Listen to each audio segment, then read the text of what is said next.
Yes students, welcome to premier institute of science. कैसे हैं आप सब लोग? बढ़िया। तो फिर स्टार्ट किया जाए। चलिए स्टार्ट करते हैं अपन। तो आपको याद होगा लास्ट टॉपिक में जब हम लोग बात कर रहे थे तो हम लोगों की बात हुई थी जिसमें हमने लॉरेंज फोर्स पे बात की हुई थी। लॉरेंज फोर्स में हमने बताया था कि जब भी कोई चार्ज पार्टिकल किसी यूनिफॉर्म मैग्नेटिक फील्ड में एंट्री करता है तो उस पर एक फोर्स एक्ट करेगा, that is known as Lorentz force. F is to QVB sin theta. और इसका डायरेक्शन कैसे फाइंड करते थे? फ्लेमिंग लेफ्ट हैंड रूल से, जिसमें ये हमारा मैग्नेटिक फील्ड है, ये motion of positive charge particle है और ये फोर्स है। फोर्स हमेशा फील्ड के भी परपेंडिकुलर होगा और फोर्स हमेशा मोशन के भी परपेंडिकुलर होगा, जबकि फील्ड और मोशन के बीच का एंगल थीटा चेंज करेगा।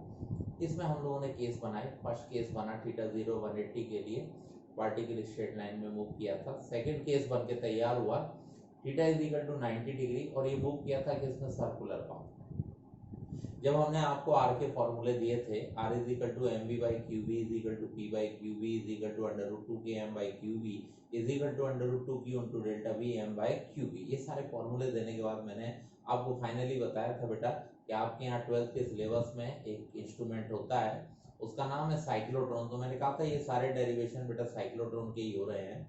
तो साइक्लोट्रॉन किस काम आता है? It is used to accelerate the positive charge particle. ठीक है, तो थोड़ा सा इन इंस्ट्रूमेंट पे बात कर लेते हैं, फिर अपन आगे चलेंगे। ये साइक्लोट्रॉन जब आप एनसीईआरटी बुक में पढ़ेंगे तो एक्चुअल में होता क्या साइक्लोट्रॉन में? साइक्लोट्रॉन में ना इस टाइप से ये कंप्लीट ना होके ये डाइस कटिंग रहती है। ठीक है, यहाँ पे ऐसे ये डाइस के फॉर्म में होगा। ठीक है, यहां हम एनर्जी देते हैं और इनमें ग्रुप्स कटिंग होते हैं, ये ग्रुप्स कटिंग है।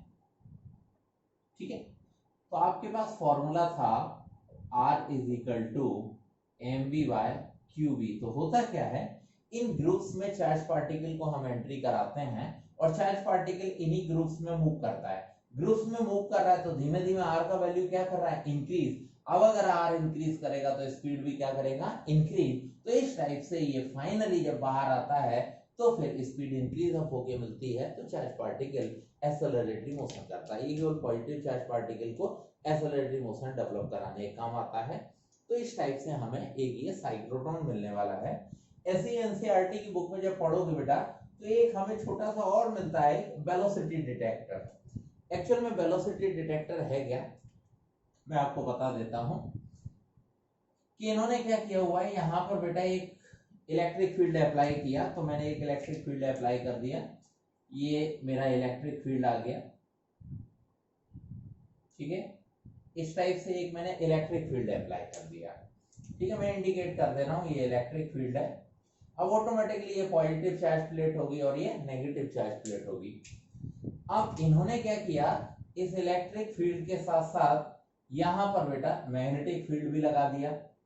आप दोनों अप्लाई कर सकते हो, क्यों? क्योंकि इलेक्ट्रिक और मैग्नेटिक फील्ड एक दूसरे के परपेंडिकुलर होते हैं। ठीक है, क्वांटिटेटिव एग्जाम में इनसे ज्यादा कोई लेना देना नहीं होता है, बस एनसीईआरटी 12th के लास्ट के सिलेबस के लिए थोड़ी सी बात कर लेते हैं। ये मैंने क्रॉस बना दिया। क्रॉस का मतलब मैग्नेटिक फील्ड कहाँ होगा? Vertically downward. अब आप इसमें किसी भी चार्ज पार्टिकल को भेज दीजिए। ठीक है, जरूरी नहीं है प्लस को ही भेजें।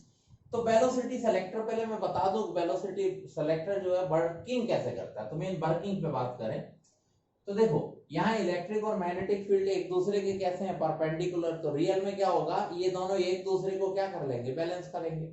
इलेक्ट्रिक फील्ड परपेंडिकुलर तो फोर्स भी परपेंडिकुलर तो फोर्स कैसे एक दूसरे को बैलेंस करेंगे ये देखेंगे। तो इलेक्ट्रिक फोर्स QE और ये हमने अप्लाई किया तो ये मेरे को मिला QVB। अब देखो यहां से Q Q कैंसिल, तो V इज इक्वल टू कौन बनता है? E by V। तो जिन चार्ज पार्टिकल के पास E बाय V इस पर्टिकुलर वेलोसिटी की वैल्यू है, मतलब ये पर्टिकुलर वैल्यू है, वो तो पास कर जाएगा। इससे ग्रेटर है वो भी पास कर जाएगा। लेकिन जिसके पास इतनी ही इससे कम वैल्यू है तो वो रह जाएगा। तो एक तरीके से हम देख रहे हैं कि एक पर्टिकुलर वेलोसिटी से ज्यादा वाले चार्ज पार्टिकल या इलेक्ट्रॉन पास कर जाएंगे। तो अब हमारा हुआ ना वेलोसिटी सेलेक्टर। ठीक है, तो हम इसको कभी कभी वेलोसिटी फिल्टर के नाम से भी जानते हैं। अब आप समझना कि ये काम कैसे करता है। ये मैंने फॉर्मूला बताया कि ऐसे ये चलेगा। मान लीजिए यहां से आपने इलेक्ट्रॉन को भेजा। अब इलेक्ट्रॉन को भेजोगे तो बात को समझना, जब आपने इलेक्ट्रॉन को भेजा अब इलेक्ट्रॉन को आपने भेज दिया, अब इलेक्ट्रॉन पे जो फोर्स एक्ट करेगा वो इलेक्ट्रिक फील्ड के कैसा, अपोजिट। तो ये डाउन में जा रहा है तो ये कहाँ जाएगा, तो आपने जब इसको भेजा बेटा तो ये ऐसे करेगा, ये इधर चला जाएगा, ठीक है। तो ये इधर चला गया, किसकी वजह से, इलेक्ट्रिक फील्ड की वजह से। तो मैंने क्यू इंडिकेट कर दिया, ये इधर चला जाएगा, ठीक है, ये निकल गया बाहर। अब मैंने मैग्नेटिक फील्ड के बारे में है ना, तो ये बाहर निकल गया। अब मैग्नेटिक फील्ड, तो मैग्नेटिक फील्ड का दिखा रहा हूं मैं, देखो ये आ गया फील्ड, ये motion of positive charge particle, तो फोर्स कहाँ है, ऊपर। अब आप किसको भेजना है, इलेक्ट्रॉन को। इलेक्ट्रॉन का मतलब मोशन इधर नहीं। अब मेरे को क्या करना, देखो आपको जो भी फॉर्मूले बताए गए, प्लस पे बताए गए, आप क्या करो, जो आंसर आता है माइनस के लिए वो रिवर्स कर दो, ठीक है। रिवर्स के लिए प्लस वाला आंसर माइनस कर दिया जाएगा। तो जब मैंने अप्लाई किया तो मैंने कहा ये motion of positive charge particle है, फोर्स कहाँ जा रहा है, ऊपर। अब चूंकि अगर ये प्लस नहीं है माइनस है, तो फोर्स ऊपर की जगह कहाँ, नीचे।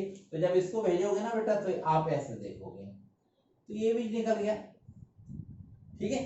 तो ये निकल गया, ये भी निकल गया। अब देखो ये दोनों के दोनों मूव कर गए।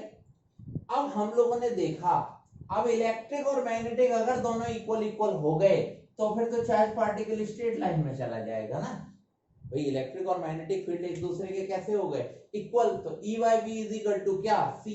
अब ये कैसा निकल गया, स्ट्रेट निकल गया, ठीक है। तो अब मेरे को पता चल गया भाई, ये डिफ्लेक्ट हुआ लेसर था, ये डिफ्लेक्ट हुआ लेसर था, स्ट्रेट चला गया, यानी कि कैसा है, ये उस पर्टिकुलर वेलोसिटी को मेंटेन कर रहा है, ये उससे ज्यादा कर रहा है। तो ये छोटा सा कॉन्सेप्ट मेरे को वेलोसिटी सेलेक्टर मिलने वाला है। हालांकि क्वांटिटेटिव में कोई ज्यादा पार्ट प्ले नहीं है, फिर भी हमारे यहाँ सिलेबस में दिखा तो मैंने कहा चलो मैं थोड़ी सी बात 5 मिनट में यहाँ कर लेता हूँ आपसे। अब मेरे को अपने मेन टॉपिक पे आना है बेटा, ये बहुत इंपॉर्टेंट टॉपिक है। टॉपिक का नाम होता है force between two parallel current carrying straight wire, ठीक है। तो force between two parallel current carrying straight wire, इसमें दो केस होते हैं, मैं दोनों केस को बनाता हूं, आप समझते जाइएगा।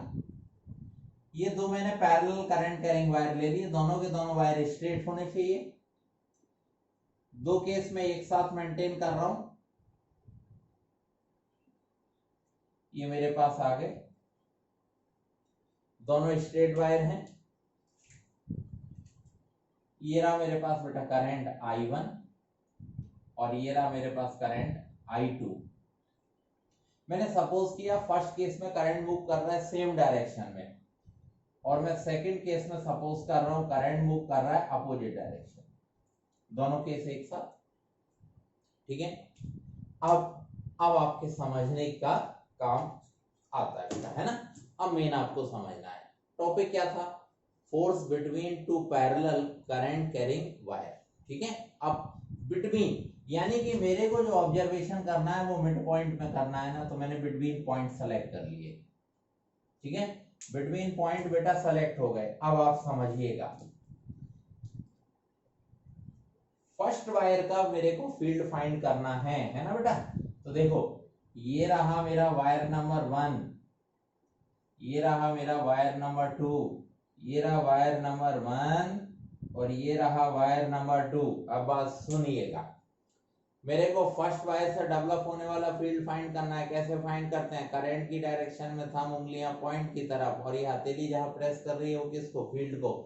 तो देखो करंट पॉइंट फील्ड, तो फर्स्ट का फील्ड कहां गया, डाउन में। फर्स्ट का फील्ड डाउन में, सर्किल के अंदर क्रॉस, मैंने B1 कर दिया फर्स्ट का फील्ड। अब आप कहोगे यहां क्यों रखा, तो बेटा क्या है, फर्स्ट के फील्ड में सेकंड वाला वायर रखा जाएगा और सेकंड के फील्ड में फर्स्ट वाला वायर रखा जाएगा, दोनों वायर एक दूसरे के फील्ड में रखे जाएंगे ना भाई। हम एक दूसरे के फील्ड को महसूस करेंगे, ना कि अपने ही फील्ड को महसूस करते रहेंगे, क्लियर ना। तो फर्स्ट के फील्ड में क्या रखा, सेकंड वाला वायर, इसलिए मैंने फर्स्ट का फील्ड यहां बना दिया, यानी कि फर्स्ट के फील्ड में सेकंड रखा हुआ है। अब सेकंड का फील्ड देखो, करंट की डायरेक्शन में थंब उंगलियां पॉइंट की तरफ, फील्ड कहां आया, बाहर। बाहर का मतलब सर्किल के अंदर डॉट, ये किसका, सेकंड का। अब मेरे को पता चल गया कि दोनों फील्ड कहां बना रहे हैं, और दोनों जब फील्ड बना लिए तो दोनों एक दूसरे के फील्ड में रखे हुए हैं। तो फर्स्ट के फील्ड में सेकंड और सेकंड के फील्ड में फर्स्ट, ठीक है। अब मेरे को फोर्स फाइंड करना है। सपोज मैंने सेकंड नंबर वायर पे बात की, तो सेकंड नंबर वायर फर्स्ट के फील्ड में रखा हुआ है, तो हो गया ना पुराना topic, when A current carrying wire is placed in a uniform magnetic field, जैसे लॉरेंज फोर्स फाइंड किया था चार्ज पार्टिकल पे, वैसे ही हमने उसके बाद करंट कैरिंग वायर पे भी किया था। तो अगर हम इस करंट कैरिंग वायर को इस फील्ड में रखते हैं तो इस पर फोर्स कितना लगता है, F इज इक्वल टू, देखो BIL साइन ऑफ थीटा, ये मेरा फोर्स था। अब मैंने अप्लाई किया, ये मेरा फोर्स है F is equal to BIL sine theta. अब मैंने अप्लाई किया तो फील्ड किसका, फर्स्ट का, तो क्या करेंगे V1, वायर कौन सा, सेकंड, तो क्या करेंगे I2, ठीक है। लेंथ दोनों पैरेलल वायर है, लेंथ कैसा, सेम रहने देते हैं। मैग्नेटिक फील्ड के कैसा रखा है, परपेंडिकुलर, तो थीटा कितना हुआ 90 डिग्री, कितना आ गया साइन 90। तो फाइनली ये फोर्स मेरे को कितना लगेगा, F is equal to V1 I2 into L, force का वैल्यू आ गया। अब मैं मैग्नेटिक फील्ड लगा देता हूं, ठीक है।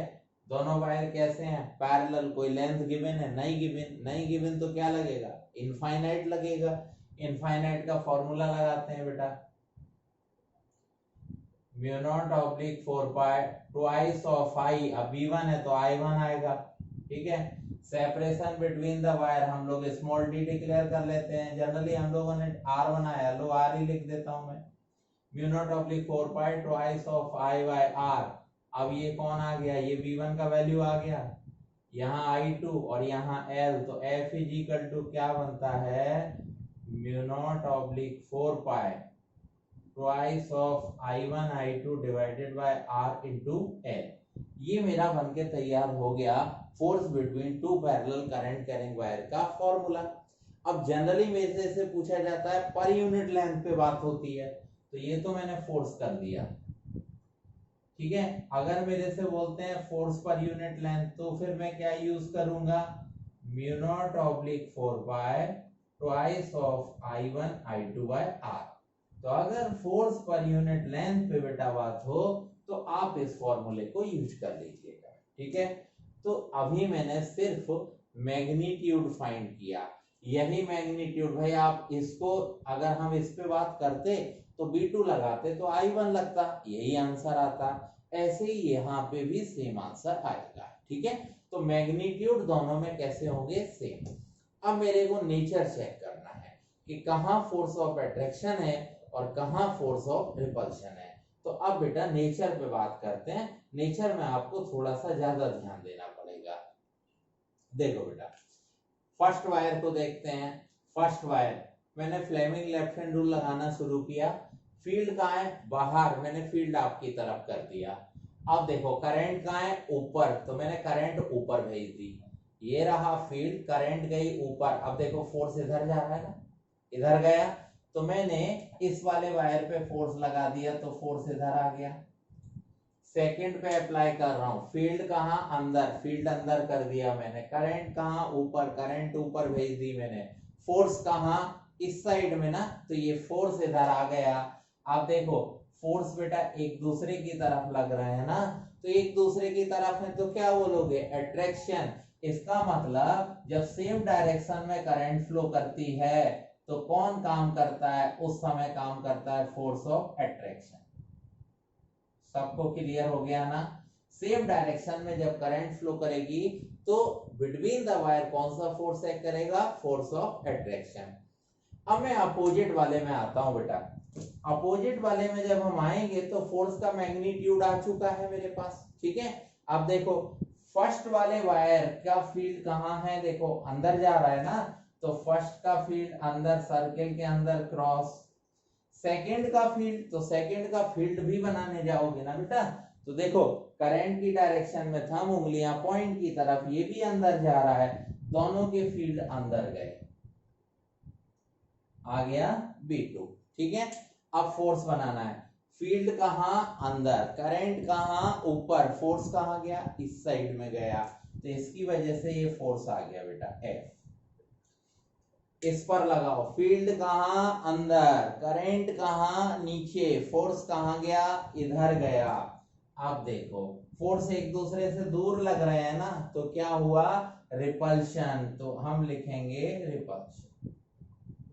आप सबको समझ में आ गया होगा, ठीक है। और फाइनली आप याद भी कर लेंगे, force between two parallel current carrying wire में सेम डायरेक्शन में करंट फ्लो होगा तो फोर्स ऑफ अट्रैक्शन, अपोजिट में तो क्या, फोर्स ऑफ रिपल्शन। मैग्नीट्यूड दोनों में कितना, F is equal to mu naught oblique 4 pi twice of I1 I2 by R into L। अगर फोर्स पर यूनिट लेंथ की बात होगी तो म्यू नॉट ऑब्लिक 4 पाई, ठीक है, twice of I1 I2 by R, इतना आपको करना है, ठीक है।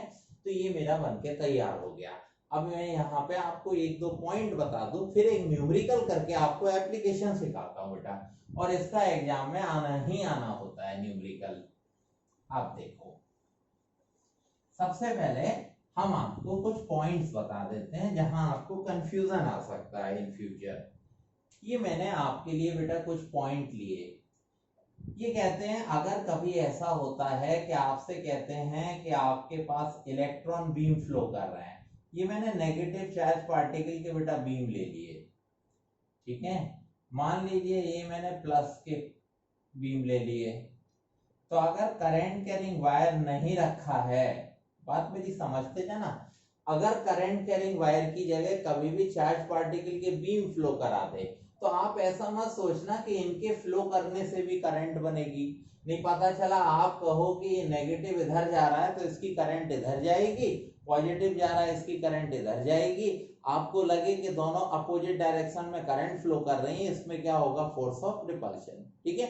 तो याद रखना, इससे पहले जो हम लोगों ने किया हुआ है वो सिर्फ करंट कैरिंग के लिए है। अगर कभी भी चार्ज पार्टिकल के बीम मोशन करा रहे हैं तो आपको उस फॉर्मूले को नहीं लगाना है, आपको चार्ज पार्टिकल के बीम में इलेक्ट्रोस्टैटिक्स के अकॉर्डिंग ही नेचर दिखाना है। जैसे यहाँ नेचर क्या होगा, फोर्स ऑफ अट्रैक्शन, और फॉर्मूला क्या लगाना है, फॉर्मूला लगाना है 1/4 pi epsilon naught Q1 Q2 by R square. समझ में आ गया ना। हमने जो फॉर्मूला ड्राइव किया है बेटा वो केवल करंट कैरिंग वायर्स के लिए है ना। अगर कभी भी चार्ज पार्टिकल के बीम आएंगे तो आप उनको बिल्कुल अप्लाई नहीं करेंगे, अट्रैक्शन रिपल्शन वही आप अप्लाई करेंगे जो इलेक्ट्रोस्टैटिक्स में हमारा चलता था, सेम है तो रिपल्सन, अपोजिट चार्ज है तो अट्रैक्शन, ठीक है। और हम लोग फॉर्मूला वही लगाएंगे म्यू नॉट ऑब्लिक 4 पाई, ठीक है, नहीं अप्लाई करना है। अपने क्या अप्लाई करना है, 1/4 pi epsilon naught Q1 Q2 by R square, ठीक है, प्रॉब्लम नहीं आएगी आपको।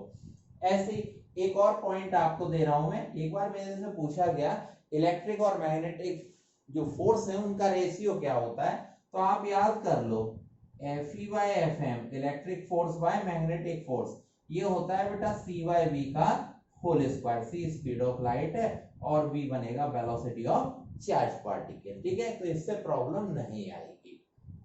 अब आप सबको जैसे पता ही है एक्चुअल में क्या होता है, इलेक्ट्रिक जो हमारे फोर्स का ऑर्डर है वो क्या है, फोर्स का ऑर्डर मैं आपको बताता हूं। हम लोग बोलते हैं न्यूक्लियर ग्रेटर है किससे, इलेक्ट्रिक से, इलेक्ट्रिक ग्रेटर है किससे, मैग्नेटिक के, और मैग्नेटिक ग्रेटर है किससे, ग्रेविटेशनल से। तो अगर देखा जाए तो इलेक्ट्रिक फोर्स कैसा है, स्ट्रॉन्ग, और मैग्नेटिक फोर्स कैसा है, वीक, है ना। तो होता क्या है, अगर मैग्नेटिक फोर्स वीक है, वीक मैग्नेटिक फोर्स जो है वो स्ट्रॉन्ग पोटेंशियल एनर्जी डेवलप करता है। मतलब फोर्स जितने वीक होते जाएंगे उसकी पोटेंशियल एनर्जी उतनी हाई होती जाएगी।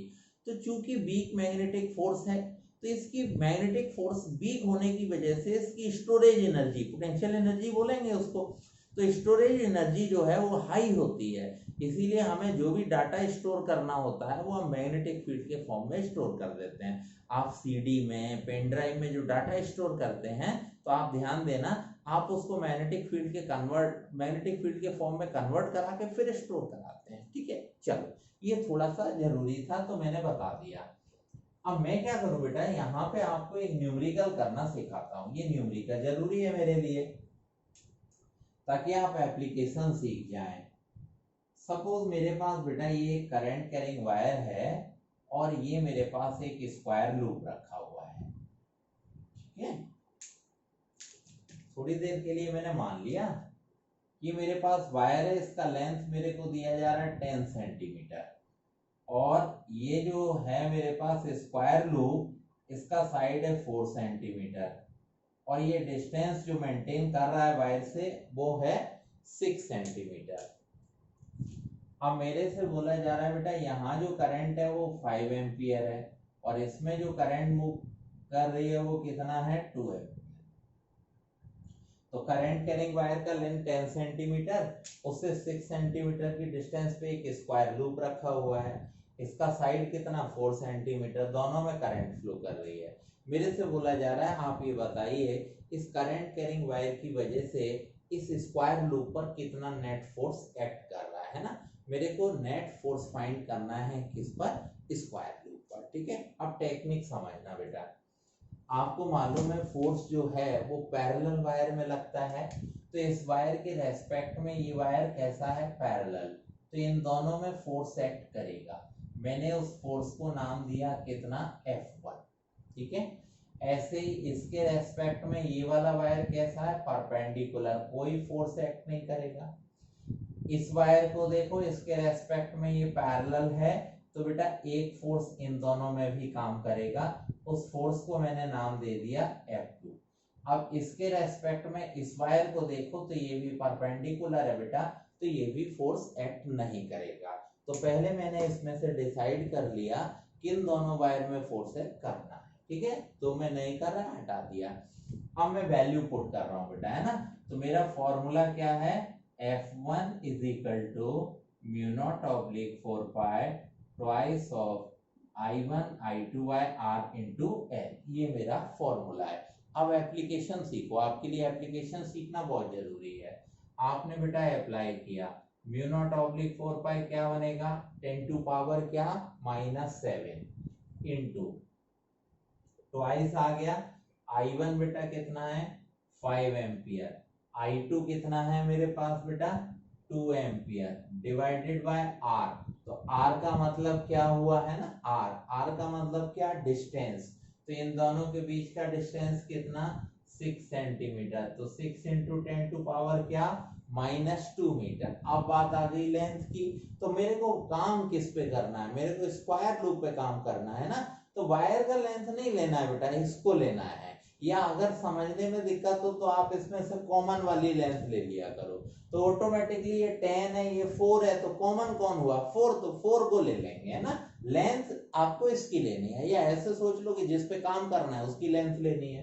तो लेंथ आ गई 4 सेंटीमीटर, तो 4 इंटू 10 टू पावर -2 क्या, मीटर। ऐसे करके मैंने वैल्यू, अब थोड़ा सा कैलकुलेशन कर लेता हूं मैं, है ना। कैलकुलेट करते हैं बेटा। तो पहले -2 उड़ा देते हैं, फिर सपोज मैंने 2 से इसको भी उड़ा दिया, कितना आ गया 3। तो ये मेरे पास कितना आया, देखना बेटा, ये आया मेरे पास 10। ठीक है, 10 और ये आ गया 4, तो ये बनना है बेटा 40/3 इंटू 10 टू पावर -7 न्यूटन। और नेचर बेटा क्या है इसका, अट्रैक्शन। ठीक है, नेचर अट्रैक्शन। ठीक है, अच्छा अब अगर मेरे को और सॉल्व करना है तो मैं सॉल्व कर देता हूं। तो अगर मैं सॉल्व करूं तो 13.3 कर दिया जाए, काफी है, इंटू 10 टू पावर -7 न्यूटन, और नेचर चला अट्रैक्शन। तो फाइनली मैंने F1 निकाल दिया बेटा, है ना। अब मैं बात करूंगा किसकी, F2 की। तो देखो F2 is equal to, formula में यही लगा रहा हूं, mu naught oblique 4 pi twice of I1 I2 by R into L। Value लगाओ, म्यू नॉट ऑब्लिक 4 पाई की जगह क्या लगाओगे, 10 to power -7 twice of I1 into I2 as it is. Distance, अब बेटा यहां से यहां तक डिस्टेंस लगेगी ना, तो ये पूरी डिस्टेंस कितनी, भाई इस वायर पे बात कर रहे हो ना, तो ये कितनी डिस्टेंस पे, 6 और 4 10, तो 10 इंटू 10 टू पावर -2। लेंथ अभी कितना था, 4 इंटू 10 टू पावर -2। मैंने इन दोनों को क्या किया, उड़ा दिया। अब देखो ये भी क्या हो गया बेटा, कैंसिल। अब ये कितना आ गया 8, F2 आया 8 इंटू 10 टू पावर -7 न्यूटन। अब देखो ये सेम डायरेक्शन अट्रैक्शन, और ये कौन, अपोजिट डायरेक्शन। तो बेटा ये फोर्स कैसा है, रिपल्शन का। तो मेरे पास आ गया ना F1 F2 का वैल्यू, ऐसे हम निकालेंगे। अब नेट फोर्स निकालना है, तो नेट फोर्स मेरे को चाहिए, तो net force F is equal to क्या, greater minus lesser F1 minus F2, nature किसका चलेगा, ग्रेटर वाले का, तो ग्रेटर वाले का मतलब नेचर क्या चलेगा बेटा, अट्रैक्शन।